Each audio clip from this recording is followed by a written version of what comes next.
Quiz spécial syndrome d'air dans l'os et troubles du spectre de l'hypermobilité. Je vais poser les questions. Ensuite, je laisserai 5 secondes.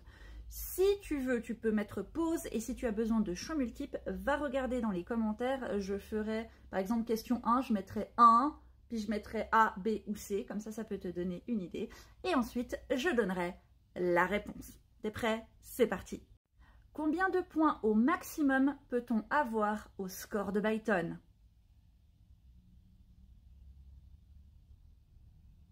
La réponse était 9. À l'origine, quelle profession médicale a découvert et étudié le syndrome d'air dans l'os?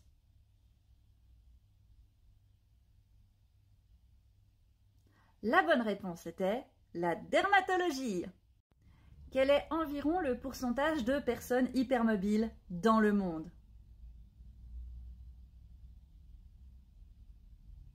La bonne réponse est 20%.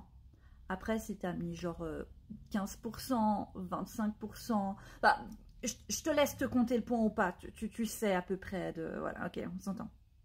Quelle est la forme de syndrome d'air dans l'os la plus courante?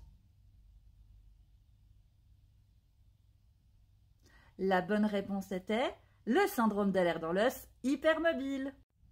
Et enfin, avant 1997, combien de formes de syndrome d'air dans l'os étaient répertoriées?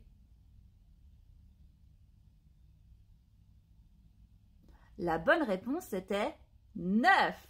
Alors, combien de points t'as eu?